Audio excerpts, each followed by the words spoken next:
আপনি বাগান ভালোবাসেন, বাগান খুব পছন্দ করেন, গার্ডেনিংকে খুব ভালোবাসেন। আপনার একটি বাগান আছে।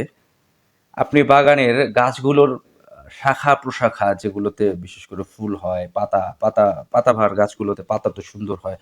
তো এই শাখা-প্রশাখাতে পাতার মধ্যে রেগুলার পানি দেন। তো সেই পানি গাছের গোড়া পর্যন্ত পৌঁছায় না। আচ্ছা, গাছের গোড়া পর্যন্ত যদি পানি না পৌঁছায়, সেই গাছ কি বা সেই বাগান কি দীর্ঘদিন টিকে থাকবে? একটা টাইমের পরে এই বাগান আপনার আর সেই শোভা, বাগানের যে শোভাটা, সেই শোভা কিন্তু সে আর ছড়াবে না। বাগান তার শোভা ছড়ানো বন্ধ করে দেবে। তো ঠিক একইভাবে দেখেন, একটি দল বলেন, একটি সংগঠন বলেন, এটা কিন্তু টিকে থাকে তাদের কর্মীর কারণে, তাদের কর্মীর শ্রম, মেধা। একটা কর্মী দেখেন কত মানে কত রকমের কষ্ট স্বীকার করে একটা কর্মী, যে একটা দলের কর্মী বা সংগঠনের কর্মী, সেই কর্মীরা আসলে ভালো বুঝতে পারবে যে কত রকমের কষ্ট, শ্রম, কত রকমের বঞ্চনা, বাবা মার কথা, বন্ধু বান্ধবের কথা। ধরেন যে টাইমে একটা সময় আছে বন্ধু বান্ধবরা হয়তো খেলাধুলা করতেছে বা একটা জায়গায় আড্ডা দিতেছে, সময় কাটাচ্ছে, বা হয়তো তার প্রেমিকার সাথে সময় কাটাচ্ছে, এই সমস্ত কিছু বাদ দিয়ে একটা ছেলে বা যেই হোক, সে তার সংগঠনের জন্য, কর্মীদের জন্য শ্রম দিচ্ছে, বিভিন্ন জায়গায় অ্যাক্টিভিজম যেটাকে বলে সেটা করে বেড়াচ্ছে। সব রকমের যত কিছু আছে, যাবতীয় যা কিছু আছে একটা সংগঠনকে দাঁড়া করানোর জন্য, সে সেগুলো সমস্ত কিছু ছেড়ে দিয়ে, ত্যাগ করে সেই সেই সংগঠনের জন্য কাজ করে যাচ্ছে। কেন কাজ করছে সংগঠনের জন্য? কেন কাজ করছে?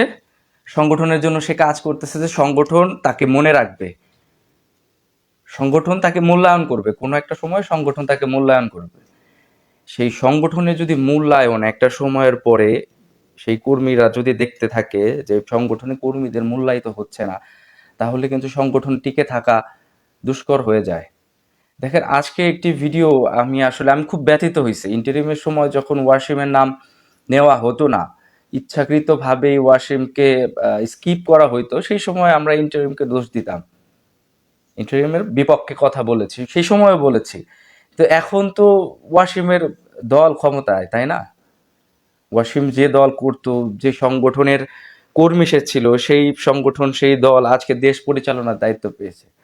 তো সেই সংগঠন, সেই দলের যে ভিডিও ছবিটা, আপনার এন্ট্রির সময়ের যে ছবিটা, সেই ছবিগুলোর মধ্যে সবার ছবি আছে, মুগ্ধর ছবি আছে, কি বলে, আবু সাইদের ছবি আছে, ওই যে সেই স্যালুট, সেই রিক্সা চালক সুজন, উনার ছবি আছে, কিন্তু ওয়াসিমের ছবি নেই। এটা কিন্তু একটা কর্মী হিসেবে, আমি অ্যাজ এ কর্মী, এটা কিন্তু রক্তক্ষরণ হয় হৃদয়ে। এটা কর্মীদের হৃদয়ে রক্তক্ষরণ হয় ভাই, যখন ছিল না, মূল্যায়নের সুযোগ ছিল না, তখন করে নাই বা হয় নাই, সেটা ভিন্ন আলোচনা। এখন কেন হবে না? এখন কেন এই মুহূর্তে কেন অবমূল্যায়িত হবে? আমাদের আমাদের সহকর্মী যারা ছিলেন তারা কেন অবমূল্যায়িত হবে? এটা কিন্তু অ্যাজ এ কর্মী হিসেবে আমাদের রক্তক্ষরণ হয়, আমাদের দিলে অন্তরে রক্তক্ষরণ হয়। তো এই বিষয়গুলো আসলে কাকে দোষ দিব জানি না, কারণ এই টিআরে যারা ছিলেন বা এটার দায়িত্বে কারা ছিল এক্সাক্ট আমি জানি না। এটা ভাই দোষই দিব আপনারা যারা ছিলেন, যারা অর্গানাইজ করেছেন, এটা এই সেট আপটা যারা করেছেন, আপনারা দোষী। যে কোনো মূল্যে আপনারা দোষী, আপনারা অনেক বড় ভুল করছেন। দেখেন, একটা কর্মী, একজন কর্মী কিন্তু একদিনে আস্তে আস্তে আস্তে আস্তে স্লো হয় না। একজন কর্মীর প্রথমে মন খারাপ দিয়ে শুরু হয়, যে বঞ্চনা থেকে বলেন, অপ্রাপ্তির থেকে বলেন, অবমূল্যায়ন থেকে বলেন। দেখেন, একটা মানুষ কিন্তু সবসময় শুধু পদ পদবীর দ্বারা মূল্যায়ন হবে এরকম আশা করে না। সবাই কিন্তু এইভাবে আশা করে না যে আমি বড় পদ পাবো, আমি বড় মঞ্চ পাবো, আমি বক্তৃতার জন্য স্পেস পাবো। সবাই কিন্তু এরকম আশা করে না। এক একটা মানুষের এক এক রকমের এক্সপেকটেশন থাকে। কেউ চায় যে তাকে, তার নামটা একটু স্মরণ করা হোক, কেউ চায় তার যে স্মৃতি, তার যে অবদান সেটা একটু বলা হোক, গুছিয়ে প্রেজেন্ট করা হোক। এটাই তো, তাই না? একটা কর্মী কি চায়? সবাই কি সবকিছু চায়? সবাই কি চায় বড় বড় পদ, বড় বড় চেয়ার? সবাই চায় না। সবার এই আশা থাকে না। একটু খেয়াল করেন, বাংলাদেশের যারা অ্যাক্টিভিটর, অনলাইন অ্যাক্টিভিস্ট এর সাথে যারা যারা সম্পৃক্ত ছিল, আমি তো দেখি প্রায় 80% মানুষ অনেকটাই অ্যাক্টিভিটিস ছেড়ে দিয়েছে। এখন এরা যে অ্যাক্টিভিটিস ছেড়ে দিল, এদেরকে তো আপনার আবার অ্যাক্টিভিটিসে নিয়ে আসতে হবে। এরা কেন অ্যাক্টিভিটিস ছেড়ে দিল? এই জিনিসগুলো কি আমরা ভাবি? আমাদের যারা নীতি নির্ধারক আছে, যারা আহ, পরিকল্পনা করে, এরা কি ভাবে আসলে? একদিনে কিন্তু হয় না। দেখেন, আপনি গাছে পানি দিচ্ছেন না দিচ্ছেন না, একটা সার্টেন টাইম পর্যন্ত গাছ সবুজ থাকবে, গাছ হয়তো ফুল দিবে, ফল দেবে। একটা টাইমের পরে ও আর খাবার না খেলে কিন্তু সেটা আর কি বলে, বুঝতেই পারতেছেন, সেটা কিন্তু অস্তিত্ব থাকবে না। সেই অস্তিত্ব কিন্তু থাকবে না। তো যে কারণেই দেখেন, খুব শর্ট টাইম, যদিও গভর্নমেন্ট অল্প সময়ের মানে খুবই শর্ট টাইম, অনেক লেন্দি সময় না, এই সময়ের মধ্যে কিছু ভুল ত্রুটি থাকবে, কিন্তু আঘাতও এটা অনেক বেশি বড় আঘাতের মতন লাগছে আমার কাছে। ওয়াসিমের ছবির বিষয়টা খুবই আঘাতপ্রাপ্ত হয়েছে আমি একজন কর্মী হিসেবে। তো এই যে ভুলগুলো আছে, দেখেন, এই ভুলগুলো থেকে আমাদের শিক্ষা নিয়ে আসলে সামনের দিকে এগিয়ে যাওয়া উচিত। আমি জানি না আমার এই কথাগুলো আমাদের নীতি নির্ধারক পর্যায়ের যারা এই সমস্ত আয়োজনগুলো করেন ওনাদের পর্যন্ত পৌঁছাবে কিনা, আমি জানি না। কিন্তু অ্যাজ এ কর্মী হিসেবে এটা আমার, আমি মনে করি আমার একটা নৈতিক দায়িত্ব। আমি মনে করি এটা আমার একটা দায়িত্ব অ্যাজ এ কর্মী হিসেবে, একটা কর্মীর ব্যথা গুলোকে বলা, একটা কর্মী হিসেবে।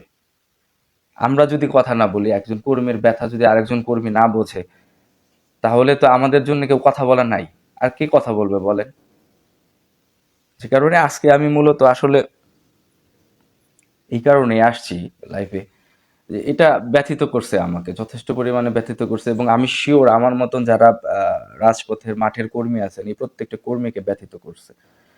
তো এই ব্যথাগুলো আর বাড়তে দিবেন না। আপনারা যারা নীতি নির্ধারক পর্যায়ে আছেন, এই ব্যথাগুলোকে আর বাড়তে দিবেন না। কর্মীদের যতটুক সম্ভব, যার যে জায়গাটায় আছে, ওয়াসিম তো পায় তাই না এই সম্মানটা? ওয়াসিম তো এই সম্মানটা পায়, দ্বিতীয় শহীদ জুলাইয়ের। অবশ্যই তাকে এই সম্মানটা দেওয়া উচিত। যাই হোক, আমি একটু ইমোশনাল হয়ে যাচ্ছে, বেশি ইমোশনাল কথা বলে ফেলছি। যাই হোক, আমার আশা থাকবে নীতি নির্ধারক যারা আছেন আমাদের দলের, যদি আপনাদের কান পর্যন্ত আমাদের এই আওয়াজ, আমার আওয়াজ নয় শুধু, অনেক মানুষের এই আওয়াজ তুলবে এই বিষয়টা নিয়ে, আমি বিশ্বাস করি। এই আওয়াজটা, আমার বিশ্বাস, আপনাদের কান পর্যন্ত যাবে। আপনারা এই বিষয়গুলোকে আরেকটু সুন্দরভাবে দেখবেন, এই আশাবাদ রাখছি। আসসালামু আলাইকুম, ভালো থাকবেন সবাই।